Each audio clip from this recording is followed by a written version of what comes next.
Rosemont, à vous la parole. Merci, M. le Président. Il me fait plaisir d'intervenir aujourd'hui sur ce projet de loi 28. J'aborderai trois aspects principalement. D'abord, le caractère attrape-tout de ce projet de loi. Deuxièmement, en quoi il nuit à l'emploi, en quoi il nuit au tissu social, au tissu régional et il nuit même à la santé. Alors oui, effectivement, on a été habitué depuis quelques années au gouvernement fédéral, le gouvernement Harper, a habitué la société canadienne à une nouvelle technique anti-parlementaire dénoncée par tous, de mettre énormément d'éléments dans un même projet de loi. Ce qu'on appelle les projets de loi mammouth, où on ne s'y retrouve pas, où le débat public ne peut pas se centrer sur un élément que tout le monde peut suivre et savoir on est pour ou on est contre ça. Alors normalement, après un budget, il y a beaucoup de dispositions assez diverses qu'on met dans un projet de loi habilitant pour le budget. Alors c'est normal qu'il y ait plusieurs sujets. Mais là, le gouvernement libéral actuel a décidé de suivre dans les traces de Stephen Harper et de dire, bien là, on va en ajouter. On va parler de toutes sortes de choses là-dedans. Et d'ailleurs, j'ai pu, en étant un des membres de la commission parlementaire, voir que le ministre des Finances découvrait des choses, en fait. Il a appris plein de choses. C'est bien, c'est important d'apprendre quelque chose tous les jours. Mais pas quand on est le porteur du projet de loi. On est censé avoir mesuré l'impact de son projet de loi quand on le dépose. Et ce qui n'était pas le cas du ministre des Finances. Alors parlons d'emploi d'abord. Une fois avoir dit que c'est une mauvaise façon de faire du parlementarisme et de la démocratie de mettre trop de choses dans un même projet de loi. L'emploi. Alors on le sait, ce gouvernement a dit pendant la campagne électorale qu'il allait créer 250 000 emplois en 4 ou 5 ans. 250 000. Ça, il l'a dit. C'est une promesse. Le ministre des Finances a dit, finalement, c'est une cible. Alors maintenant, le premier ministre dit, non, je me souviens, j'étais là, c'est une promesse. OK. Maintenant, ils ont omis de dire un certain nombre de choses pendant la campagne électorale. Ils sont allés dans les régions. Ils ont dit, on est le parti des régions. Ils ont omis de dire qu'ils allaient abolir les conférences régionales des élus. On peut être pour, on peut être contre, mais il y a une élection. On a des idées sur ce qu'on va faire. S'ils avaient dit ça, on aurait pu en débattre pendant la campagne électorale. Ils ne l'ont pas dit. Ils n'ont pas dit qu'ils allaient abolir les 120 centres locaux de développement. Ça aurait été bon de le savoir pendant la campagne électorale, on aurait pu en débattre. Ils ne l'ont pas dit. Et donc, une fois élus, ils décident de procéder à ces changements majeurs pour lesquels ils n'ont pas de mandat. Il n'y a pas de mandat électoral. Personne en région n'a dit « je vote libéral parce que c'est une bonne idée » de déconstruire nos lieux de concertation et de création d'emplois. Personne n'a jamais dit ça. Donc, on arrive avec, dans ce projet de loi, des éléments importants pour la façon dont on organise la création d'emplois au Québec, qui n'étaient pas prévus dans la campagne électorale, dans le programme du Parti libéral, et qu'on met dans un mini-mammouth. Pourquoi est-ce qu'on dit que ça nuit à l'emploi? Il ne faut pas croire l'opposition qui, des fois, exagère. Le président, je vous le dis, là, quand j'étais ministre, j'avais vu ça, que l'opposition, des fois, exagérait. Nous, on essaie de ne pas exagérer, mais il y a une tentation. Il y a une tentation. Alors, c'est pourquoi il est bon de se référer à des tiers crédibles. Okay? Alors, les centres locaux de développement qui ont été créés sous le gouvernement du Parti québécois par Guy Chevrette, quelqu'un que vous avez bien connu, et j'étais présent, moi, comme conseiller du premier ministre à l'époque, pour dire comment est-ce qu'on peut, au-delà du commissaire industriel et du maire, faire en sorte de mobiliser les forces dans chaque municipalité régionale de comté pour que les entrepreneurs et les commissions scolaires et les élus et les jeunes entrepreneurs et l'économie sociale et les coopératives travaillent ensemble, s'entraident, accompagnent l'entreprise, fassent en sorte qu'il y ait du développement, qu'il y ait de la plus-value par rapport au vieux modèle que c'est le commissaire industriel et la Chambre de commerce qui savent quoi faire. Mais ce que ça a donné depuis 16 ans, c'est que les CLD ont donné chaque année 30 000 conseils techniques à des jeunes entrepreneurs. 30 000. Ça, on abolit ça. On n'a pas besoin de ça. Le gouvernement libéral n'a pas besoin que dans toutes les localités, 30 000 conseils techniques au total soient donnés. Il y a 3 000 bénévoles, M. le Président, qui ont décidé de donner du temps pour faire développer des petites entreprises de la relève du développement local. 3 000 bénévoles. Je ne sais pas vous, M. le Président, mais moi, j'ai jamais vu ça. Quelqu'un qui se lève le matin et qui dit, moi, je vais donner 3 heures de mon temps au commissaire industriel de la ville. Ça n'existe pas, ça. Les gens sont bénévoles parce qu'ils se sentent impliqués dans un processus conjoint de création d'emplois et de richesses pour sa communauté. C'est pour ça qu'on ne peut pas dire que l'État, les gens ne sont pas des bénévoles pour l'État. Les gens sont bénévoles pour des lieux de concertation où ils se sentent impliqués dans la prise de décision et où ils contribuent cette plus-value qui est leur implication. Alors, le gouvernement libéral a décidé de mettre à la porte 3 000 bénévoles pour sauver de l'argent. Mais ils sont bénévoles. Tu ne sauves pas d'argent en mettant à la porte des bénévoles. Tu te prives d'une plus-value importante. En général, quand on lance une entreprise, après quelques années, on calcule son taux de survie. C'est un risque d'être entrepreneur. C'est d'essayer de faire quelque chose qui n'existe pas, c'est d'ajouter quelque chose. On ne sait pas à l'avance si ça va marcher ou non.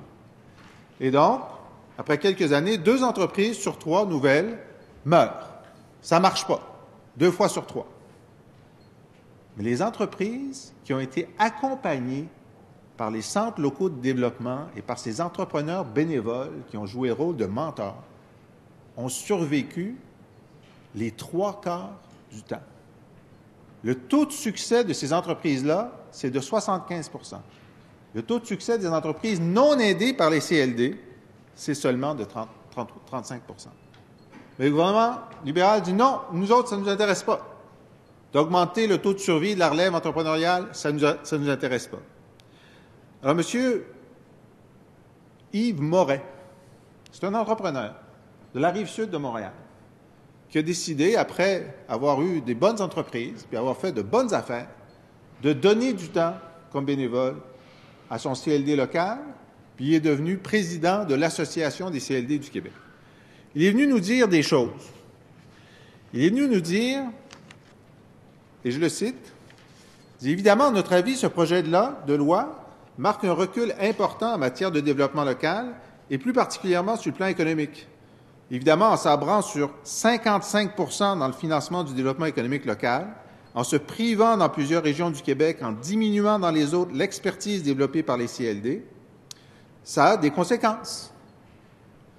Perte d'expertise et de compétences sur le terrain, géométrie variable du niveau de service qui va être offert dans les différentes MRC du Québec auprès des entrepreneurs, abandon à certains endroits et à certains égards de l'accompagnement de ces entrepreneurs dans les différents stades du développement de leurs entreprises, un effet négatif sur la croissance économique du Québec et plus particulièrement de certaines régions et évidemment, conséquences sur la création d'emplois et une perte de sensibilisation à l'entrepreneuriat. Parce qu'il y a quelques années, le gouvernement libéral d'alors avait fait une grande consultation sur comment remonter, relancer l'esprit entrepreneurial au Québec. Nous l'avions appuyé. Nous avions continué d'ailleurs ces initiatives. Qui en étaient les diffuseurs locaux? Les CLD. Ils viennent de disparaître. Et qu'est-ce que ça donne, ça, sur la volonté des entrepreneurs québécois de donner de leur temps, de faire passer leur expérience aux jeunes entrepreneurs? Bien, Yves Moret nous l'a dit, et le ministre des Finances était à l'écoute. Il a dit « Le message qui a été reçu par l'ensemble de la communauté d'affaires à travers la façon dont a été véhiculée cette réforme par le gouvernement, c'était que l'intervention du milieu des affaires ou des gens d'affaires bénévoles comme moi était peut-être pas requise. Qu'on avait les outils au gouvernement pour prendre en charge le développement économique et que les élus municipaux étaient capables de se substituer à ce travail-là. » C'est ce qu'a dit M. Moret. Ce qu'on a entendu, nous, les entrepreneurs bénévoles qui aidons la création d'emplois dans toutes les régions, on a entendu du gouvernement libéral, on n'a pas besoin de vous. C'est pas important ce que vous faites. Ça n'a pas de valeur. On vous met à la porte. Alors, je cite encore M. Moret. Moi, je vous dirais, je pense que le bénévolat économique, je pense que le travail que les gens d'affaires font au service des autres entreprises, c'est quelque chose que le Québec n'a pas les moyens de se payer d'une façon professionnelle. C'est ce qu'on fait bénévolement là, pour aider des petites entreprises là, dans toutes nos régions, dans les CLD, c'est inestimable. Puis s'il fallait qu'on charge, le gouvernement n'aurait pas les moyens de nous payer. C'est ce qu'il dit. Et d'ailleurs, non seulement le gouvernement n'a pas l'intention de remplacer ce bénévolat économique par des experts ou des techniciens ou des professionnels, il a coupé 55% du budget du développement économique local. Ça fait que c'est sûr qu'on ne va pas embaucher en plus des gens qu'on a mis à la porte. Si, et je continue de citer M. Moret, si on décourage l'engagement des partenaires privés ou des individus, ben on fait fausse route. Et jusqu'à maintenant, je vous dirais que c'est l'effet qui s'est produit au cours des derniers mois. Et plus particulièrement dans mon cas, je vous dirais, et je le vois au conseil d'administration du CLD de Longueuil, où je siège, j'étais président, je le vois un petit peu partout. Les gens sont un peu désabusés. C'est de la démobilisation. Il y a une démobilisation importante du milieu des affaires actuellement à l'endroit de l'appareil d'accompagnement aux entrepreneurs devant le flou, devant l'incertitude et devant la prise de contrôle des élus de l'appareil. Il dit, là, lui, c'est le monsieur qui est en charge des milliers d'entrepreneurs bénévoles au Québec qui aidaient la création et l'accompagnement des jeunes entreprises. Puis il dit, là, ce que vous avez fait, là, vous nous avez démobilisés. C'est la pire chose que le gouvernement pouvait faire pour démobiliser l'entrepreneuriat, le passage d'expertise, c'est l'abolition des CLD, c'est ce que vous avez fait. Et là, ce qui est intéressant, c'est que le ministre des Finances était là, il écoute ça. Lui, il est censé aider à créer 250 000 emplois, puis il n'est pas sur son échéancier en ce moment-là. Ça ne va pas aussi bien que ce qu'il avait dit pendant la campagne.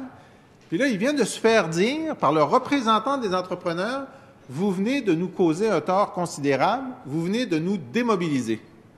Et qu'est-ce qu'il dit, le ministre des Finances? Il dit, et je le cite, si c'est ça et je ne doute pas de ce que vous dites, mais si c'est ça qui se ressent partout, évidemment, va falloir corriger le tir parce que ce n'est pas ce qui est souhaitable. Il venait de se rendre compte du dommage causé par son projet de loi.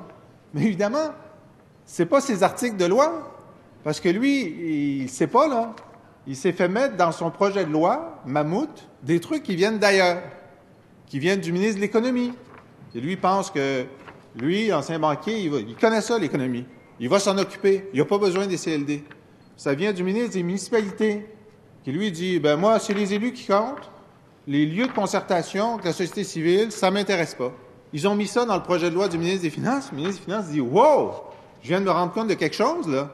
Les entrepreneurs sont démobilisés. C'est un peu sur eux que je comptais pour créer de l'emploi. » Corriger le tir. Le ministre des Finances dit « Il faut corriger le tir. » J'ai hâte de voir ça. Ça urge de corriger le tir. Évidemment, lorsqu'on vient de Montréal, on ne se rend pas compte de comment ça fonctionne, ces structures-là, puis toutes ces lettres-là, puis l'alphabet régional, etc. Alors moi, je le dis à mes gens de Montréal, je dis, regardez, il y a des villes puis des villages, premier étage, la pyramide. Ensuite, ils sont regroupés à l'extérieur des grands centres dans les MRC, municipalités régionales de comté, et ces MRC-là sont regroupés dans la région. Et ensuite, il y a l'État québécois, puis ensuite, il y a le gouvernement de trop à Ottawa. Okay? Mais restons chez nous. Alors, c'est comme ça que ça marche. Et on a pris quelques décennies à faire en sorte qu'il y ait des connivences qui se créent au-delà des chapelles, dans les MRC, et au-delà des MRC, chez les régions. Et on a chapeauté ça de différentes façons, mais récemment, la création du Parti libéral, c'était les conférences régionales des élus, où des gens de plusieurs MRC se réunissaient pour se concerter au-delà des chapelles. Alors, il y a quelqu'un qui est venu expliquer au ministre de l'Économie, le ministre des Finances, comment ça marchait. C'est le jeune et dynamique maire de Gaspé, Daniel Côté. Et il a dit, là, ce que vous venez de faire, vous avez aboli l'échelon régional. Vous venez de l'abolir. Vous avez enlevé les budgets, vous dites, c'est fini, on veut que tout revienne au niveau des MRC. Alors, il dit, pour la région où j'habite, est composée de 6 MRC. Dans d'autres régions, c'est 8, 10, 12. Le fait d'avoir un palier régional qui s'occupe des responsabilités régionales, c'est une chose, parce que les exemples sont nombreux. Alors, il parle de sa région. Nous autres, en Gaspésie, parce qu'on avait un lieu régional que les libéraux viennent d'abolir, on a fait des choses qu'on ne pouvait pas faire au niveau des MRC. On peut parler du déploiement de la fibre optique dans une région comme la nôtre. C'est une région que je connais bien. Ça a été un succès énorme qui a permis de créer 2000 emplois dans la région Gaspésie-les-Îles, dans des centres d'appel puis des trucs de ce genre-là. Ce sont des choses qui ne pourraient pas se faire s'il n'y avait pas de concertation régionale. On pourrait parler des transports collectifs. On pourrait parler récemment des appels d'offres communautaires au niveau de l'énergie éolienne aussi, qui vont bénéficier, qui vont apporter des nouveaux revenus dans nos régions. Mais s'il n'y avait pas de concertation régionale, jamais on pourrait réussir à faire ça. On peut croire qu'il y a une bonne volonté de la part de chacun des territoires de MRC, mais un préfet dans sa MRC va s'occuper de son territoire à lui avant de penser de s'occuper du territoire du voisin. Et le maire de Gaspé nous dit, mais déjà, là, avec l'abolition de ce lieu de concertation, on assiste au retour des guerres de clochers. C'est quand on parle, M. le Président, de déstructuration de la façon de développer l'économie d'une région qui est en train de faire le Parti libéral, c'est de ça dont on parle. Et on entend les ministres libéraux dire « Non, non, ça c'est juste des structures, c'est juste des structures. » C'est des lieux de rencontre de gens de bonne volonté qui font des arbitrages régionaux, qui définissent des projets, et c'est des lieux qui suscitent l'adhésion, c'est des lieux qui suscitent le bénévolat, et c'est des lieux qui suscitent des idées pour la région. Ce n'est pas juste des chiffres. La version économique de ce gouvernement, c'est comme s'il n'y avait que les comptables dans le monde. C'est bien les comptables, on a besoin des comptables. Mais il n'y a pas juste des comptables dans le monde. Il y a aussi, ils nous disent, vous savez, les CLD, il y avait trop de monde pour gérer un budget. Il y avait le budget, puis il y avait tout le reste qui est inestimable.